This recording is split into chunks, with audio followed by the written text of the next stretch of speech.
mantra 2 again. Kurvan eveha karmani jijivashech chatam sama evam twai nanyate tosti nakarma lipyate nare.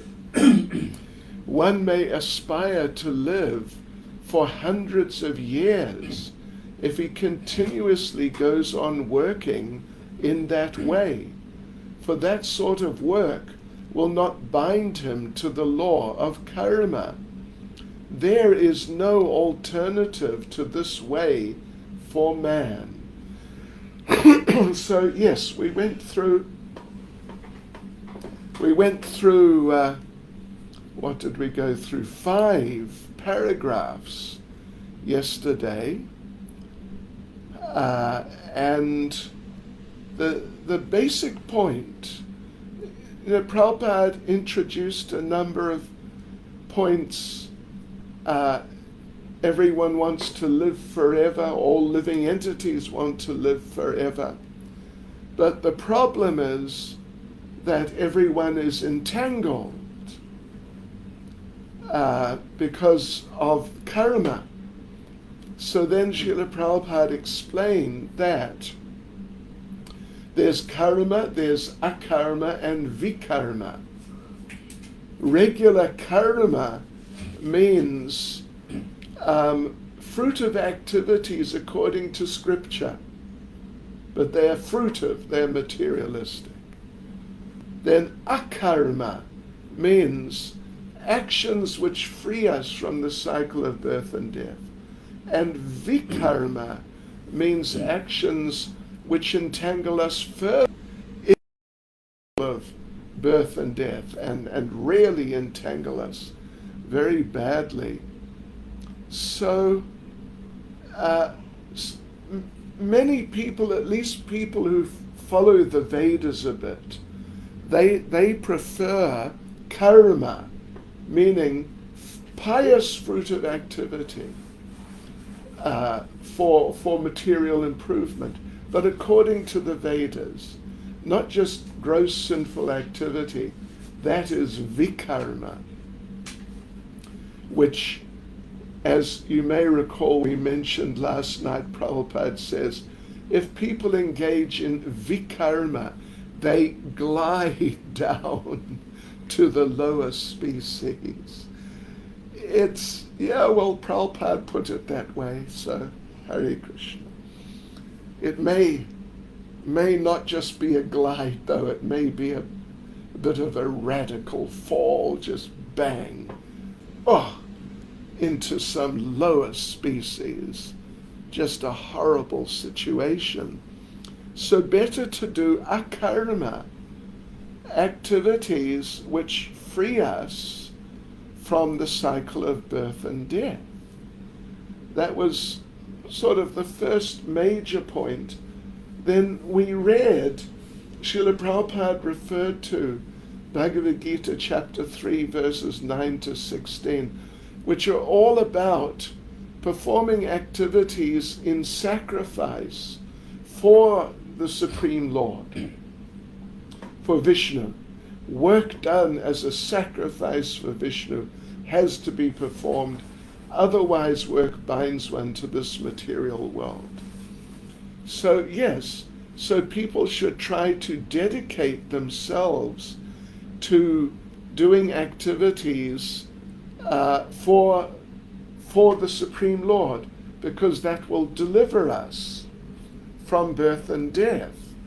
In other words, that basically means devotional service. But then Srila Prabhupada made the point in the 4th paragraph, and it's a very important point, that not everyone can just give up everything and engage in devotional service and just sacrifice everything. Because many people, or most people, they're just too entangled to just stop, just like that. They're too entangled. So what can be done with them? What can be done is that they can perform pious activities, altruistic, humanitarian, and like that. Even maybe socialistic, Prabhupada mentioned communistic, nationalistic activities, but put Krishna into the center. And then gradually, if a person puts Krishna in the center, gradually their dormant Krishna consciousness will rise and they will start progressing. Yes. So, because Krishna conscious activity is so valuable, it has such an effect. And in the last paragraph that we read yesterday, Srila Prabhupada referred to Bhagavad Gita chapter 2 verse 40. Neha bikrama nashosti prachavaya navijate swalpamapyasya dharmasya trayate mahato bayat. That in this endeavor there's no loss or diminution, and just a little advancement on this path can protect one from the most dangerous type of fear. So the greatest type of fear, the most dangerous type of fear, greatest fear, is to go down into lower species, into animal species. It can happen. As devotees, of course, we all here, we're devotees, or we're practicing, trying to become, you know what I mean. And generally devotees are doing their best. But even sometimes a devotee who's really trying somehow may get severely sidetracked and then end up taking a lower birth. And the classic example, and we did mention last night also, was the example of Bharat Maharaj, who had to take birth as a deer. Even though he had been an advanced devotee, he had been on the level of bhava. That is quite something, to be on the level of bhava. That frankly, I would say, is beyond any of us. So he was on a high level. But somehow, this very extraordinary situation, somehow he got distracted and he became attached to a deer. And he took birth as a deer. So it can happen. We should not just take things for granted and think that, I'm a devotee, so I'll be all right. Because Bharat Maharaj had been a very advanced devotee, his position was recovered quickly. But it took a couple of lifetimes before he really got on track again. 1.5 or whatever. It took some time to get back on track. So, of course, on one hand, there's the point that that if a devotee falls down into animal species, by Krishna's mercy, they'll probably be able to recover, maybe not after 1 or 2 lifetimes like Bharat Maharaj, but after some time. But who would want to fall down into animal species? It can happen. So therefore we should really be careful.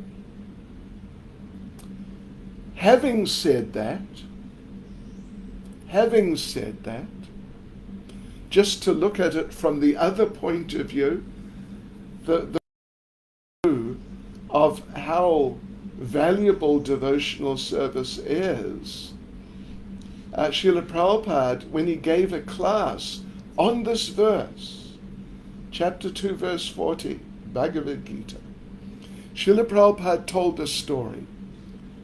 Actually, it is from Jiva Goswami and Bhakti Sandarbha, illustrating the potency of devotional service.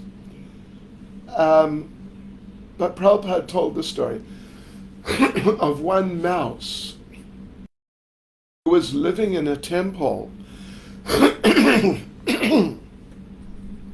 many years ago. There was no electricity, and he would just pick up scraps of food that the devotees left around.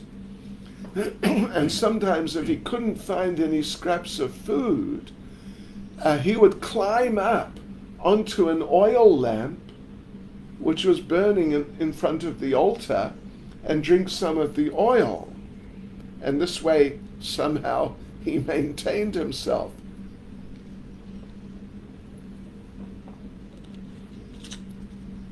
So, Srila Prabhupada and Jiva Goswami, they're telling the story. So one day the mouse then, he did that. He climbed up and he's drinking oil from an oil lamp. It means it has, a moderate, substantial size bowl of oil with a wick, which burns for hours because it's gradually burning the oil. Yeah. So there's the mouse is drinking the oil on the edge of this bigger bowl, and the mouse slipped into the bowl of oil and died, drowned, couldn't get out. Because oil, it's very slippery, couldn't get out. And he died. And Srila Prabhupada and Jiva Goswami, they raised the question, so all right, what happened to the mouse then? And the answer they give is, he went back to Godhead. Why? Because, he was drinking that oil which was offered to the deity. That's one thing. But when he slipped in, his nose hit the end of the wick and pushed the wick up. So therefore, the wick burnt for longer as a service to the deity. As a service to the deity, the wick burnt longer. Although the mouse, of course, didn't know anything about adjusting wicks or that it was for the deity. What's a deity? The mouse had no idea about those things. But still, it was a service to the deity, because that lamp was in front of the altar, lighting up the altar, and it burnt for longer. So, yeah. So on one hand, there's great good fortune, there's great mercy, even if we do devotional service in a not particularly good way. But at the same time, you got to be careful. Yeah. We got to be careful that we don't want to fall back particularly into animal life. Oh my gosh. Actually, as Srila Prabhupada emphasized on many occasions, it is possible to go back to Godhead at the end of this life. And we very much sincerely are hoping and praying for that. But,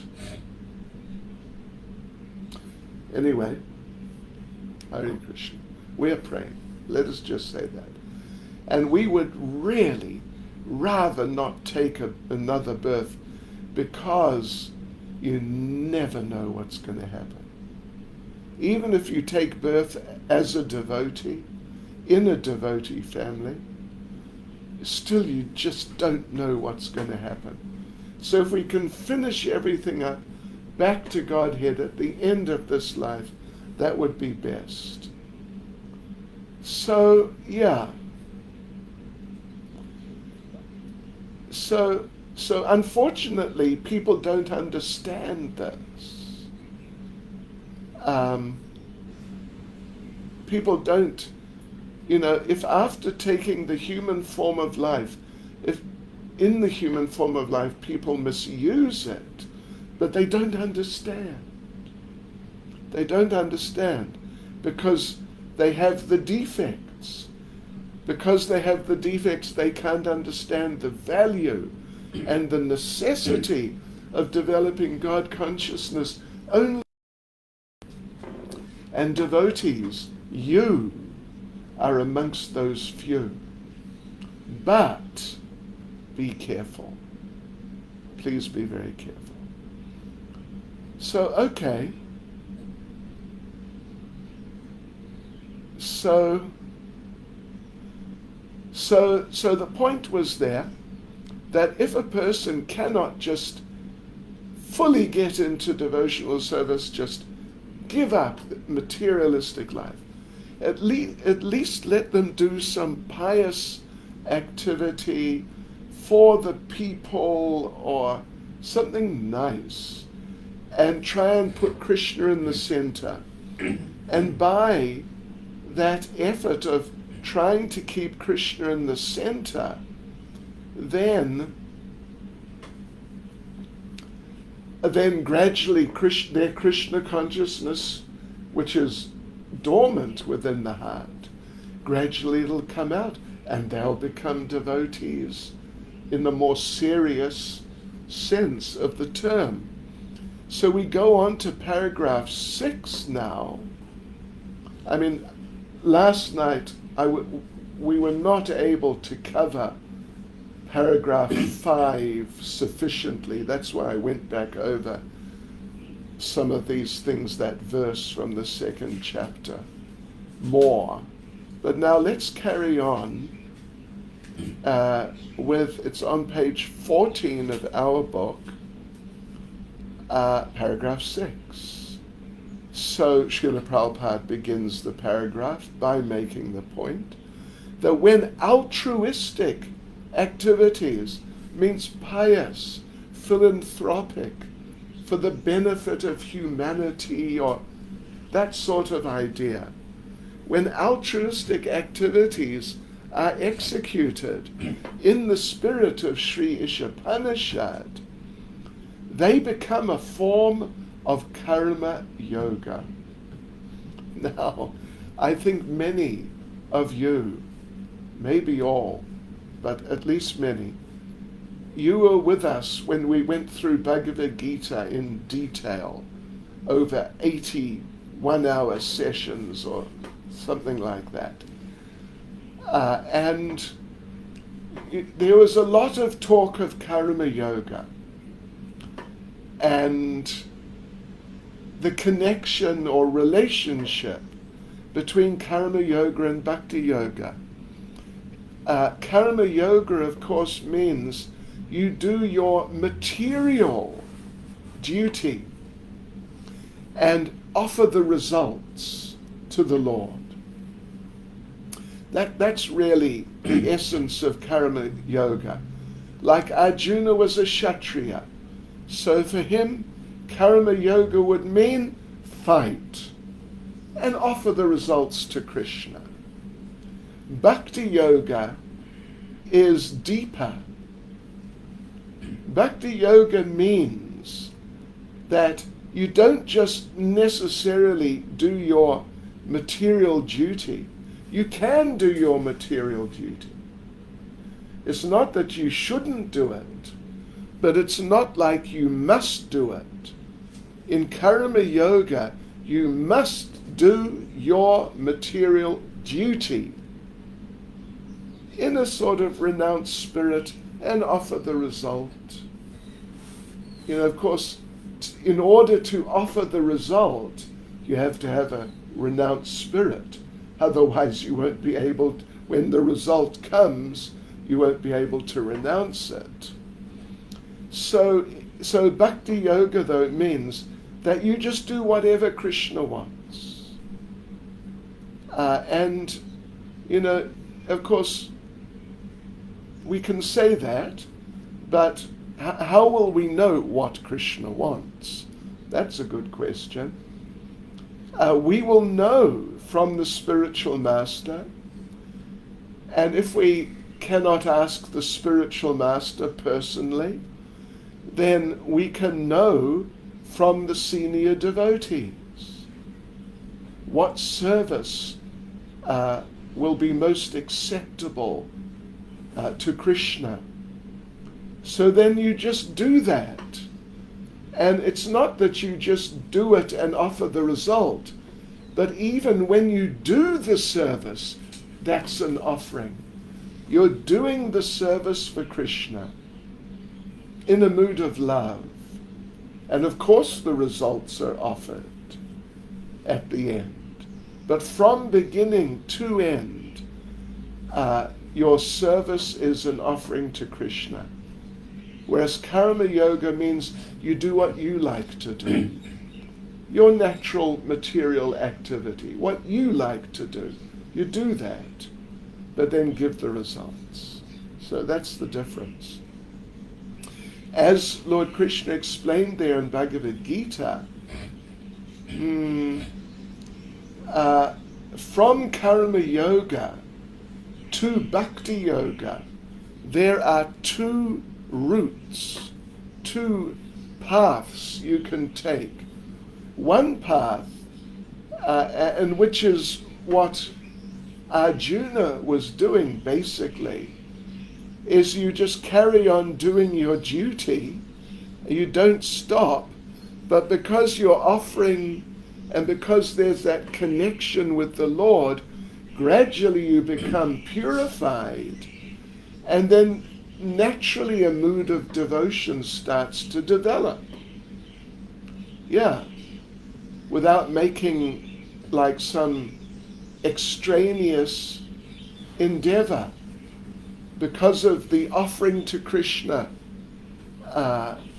then the purification of the heart takes place, and the dormant Krishna consciousness starts coming, and a natural feeling of not just offering the results, but doing it for Krishna. The whole thing is an offering to the Lord. That rises in the heart of the devotee. So that's one path. And Arjuna, in the beginning, Krishna was encouraging Arjuna more in the sense of karma yoga. But then gradually the mood changed to yoga, devotional service. But chapter 3 of Bhagavad Gita, chapter 5, they're both titled Karma Yoga.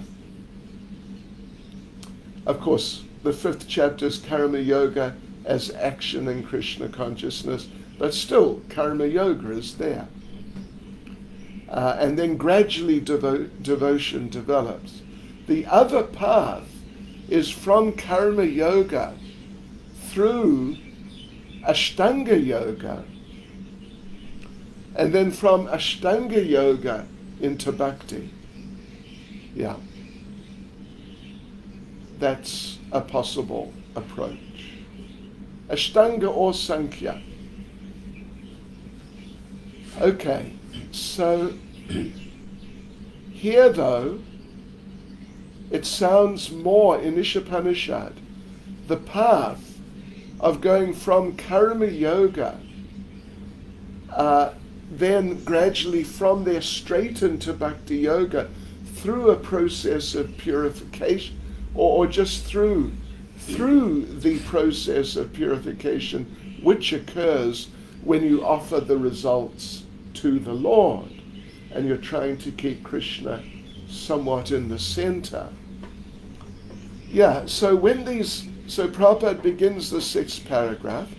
When these altruistic activities are executed in the spirit of Sri Isopanisad, they become a form of karma yoga. Yes.